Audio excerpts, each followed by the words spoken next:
Hello viewers, আসসালামু আলাইকুম। আবারও আমার চ্যানেলে আপনাদের সবাইকে স্বাগতম। খুব সহজ এবং মজার একটা রেসিপি দেখার জন্য। আর রেসিপিটি হলো ওভালটিন বিস্কুট এবং হরলিক্স বিস্কুট। আমার মনে হয় ছোটবেলায় হরলিক্স বিস্কুট এবং ওভালটিন বিস্কুট পছন্দ করে না এমন বাঙালি হয়তো খুঁজে পাওয়া যাবে না। তাহলে চলুন দেখে আসি কিভাবে এই হরলিক্স বিস্কুট এবং ওভালটিন বিস্কুট বানাতে হয়।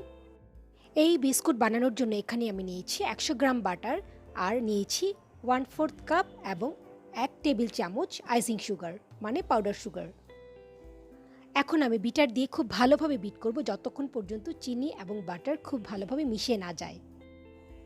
বিটার যাদের কাছে নেই তারা হ্যান্ড হুইস্কও ব্যবহার করতে পারেন, তবে সময়টা একটু বেশি লাগবে।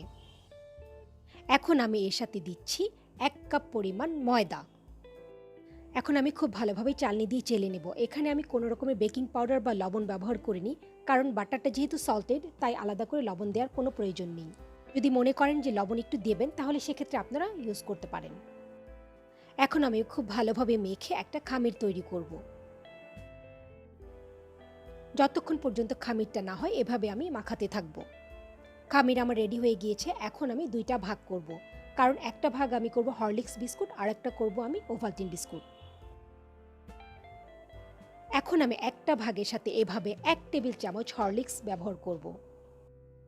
1 টেবিল চামচ হরলিক্স দেওয়ার পর খামিরের সাথে হরলিক্স আমি খুব ভালোভাবে মিশিয়ে দেব। হরলিক্স বিস্কুটের খামিরটা রেডি হয়ে গিয়েছে। এখন আমরা তৈরি করব ওভালটিন বিস্কুটের খামির। ওভালটিন বিস্কুটের জন্য আমি অর্ধেকটা খামিরের মধ্যে এখানে ব্যবহার করছি 1 টেবিল চামচ ওভালটিন। ওভালটিন দেওয়ার পরও আমি এভাবে খামিরটা খুব ভালোভাবে মিশিয়ে দেব। খামিরটা মেশানোর পর এখানে আমি দিচ্ছি 1 চা চামচ কোকো পাউডার। কোকো পাউডারটা আপনারা চাইলে স্কিপ করতে পারেন, তবে কোকো পাউডার আমি শুধুমাত্র একটু কালারের জন্য দিয়েছি এবং খেতেও খারাপ লাগবে না। দুটো বিস্কুটের খামির আমার রেডি হয়ে গিয়েছে।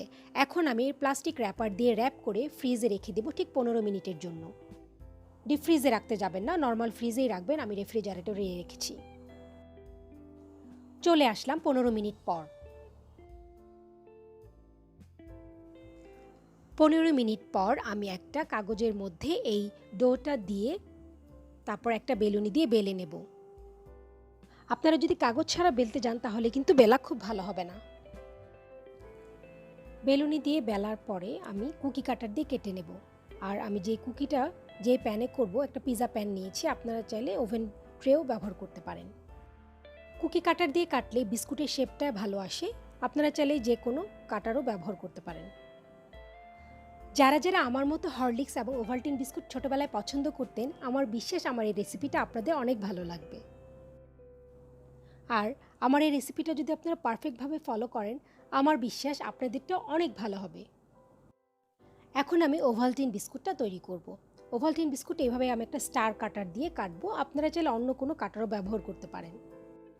যেহেতু আমার বাচ্চারা স্টার কাটার অনেক পছন্দ করে, তাই আমি স্টার কাটার দিয়ে এই কুকিটা কেটেছি। স্টার কাটার দিয়ে কাটার পর আমি ঠিক আবার ট্রেতে এই কুকিগুলোকে দিয়ে ওভেনে ঠিক 150-এ 15 মিনিটের জন্য বেক করব। এখন আমি কুকিগুলোকে একটা ডিজাইন করে দিব কাঁটা চামচ দিয়ে। আপনারা চাইলে অন্য যে কোনো ডিজাইনও করতে পারেন। এখন আমি কুকি কাটার দিয়ে কাটার পরে যে এক্সট্রা অংশগুলো ছিল সেটা দিয়ে একটা বিস্কুটের ডিজাইন করব। সেটা আপনাদেরকে আমি দেখাচ্ছি কিভাবে করছি, কারণ আমি বিস্কুটের একটা অংশ নষ্ট করব না। আমি দুইটা একসাথে করে একটা বেলুনি দিয়ে বেলে তারপরে রোল করে দেব। রোল করে আমি ফ্রিজে রেখে দেব ঠিক 15 মিনিটের জন্য। এবং কুকির যখন দুইটা কালার আসে, যখন আপনি কাটবেন দেখতে অনেক ভালো লাগে। এই কুকিটা ঠান্ডা হতে হতে আমার যেটা ওভেনে আছে সেই কুকিটা হয়ে যাবে। ফ্রিজে রাখার পর এখন আমি ওভেনে যে কুকিগুলো বেক করছি 15 মিনিটের জন্য আমি ওয়েট করব। 15 মিনিট পর ফিরে আসলাম। আমার কুকিগুলো কিন্তু হয়ে গিয়েছে, আপনারা হয়তো দেখলেই বুঝতে পারছেন। 15 মিনিট পর চলে আসলাম। 15 মিনিট পর এখন আমি একটা ছুরি দিয়ে এভাবে কেটে দেব। কাটার পরে আপনি দেখবেন দুইটা কালার দেখতে কিন্তু অনেক ভালো লাগছে। একদিকে দুইটা কালার দেখতে ভালো লাগছে এবং দুই ফ্লেভার, খেতেও কিন্তু অসম্ভব মজা লাগবে। কুকি কাটারগুলো কাটার পর আমি হাত দিয়ে একটু শেপ করে দেব। তারপর আমি ঠিক আবার আগের মতো বেকিং ট্রেতে বেক করব।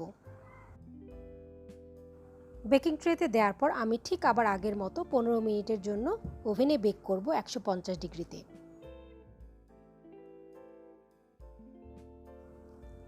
চলে আসলাম 15 মিনিট পর। এই অবস্থায় কুকিগুলো একটু গরম আছে, একটু ঠান্ডা হলে আমি র্যাকে সাজিয়ে দেব। আপনারা চেষ্টা করবেন এইরকম একটা র্যাকে কুকিগুলো রাখার জন্য, তাহলে নিচে দিয়ে যে গরমটা থাকবে সেটা বের হয়ে যাবে। তৈরি হয়ে গেল অসম্ভব মজার ওভালটিন বিস্কুট এবং হরলিক্স বিস্কুট। এই বিস্কুট শুধু ছোটরাই না, বড়রাও কিন্তু অনেক পছন্দ করে থাকে। আর যে কোনো টি টাইমে কিন্তু এই বিস্কুট যদি আপনারা পরিবেশন করে থাকেন নিজেদের বানানো, তাহলে কিন্তু আপনাদের মনটাই ভরে যাবে। আমি এই বিস্কুটটা চেষ্টা করছি খুব সহজভাবে আপনাদের সাথে শেয়ার করার জন্য। আমি এখন একটা একটা করে বিস্কুট আপনাদেরকে ভেঙে দেখাবো কেমন হয়েছে ভেতরটা। আপনারা হয়তো দেখলেই বুঝতে পারছেন বিস্কুটটা কেমন হয়েছে। সবগুলো বিস্কুট আপনাদেরকে ভেঙে দেখালাম। আমার এই রেসিপিটি যদি আপনাদের ভালো লেগে থাকে, আপনারা অবশ্যই এটা বাসায় ট্রাই করবেন। আজ এ পর্যন্তই। ভালো থাকবেন সবাই। আল্লাহ হাফেজ।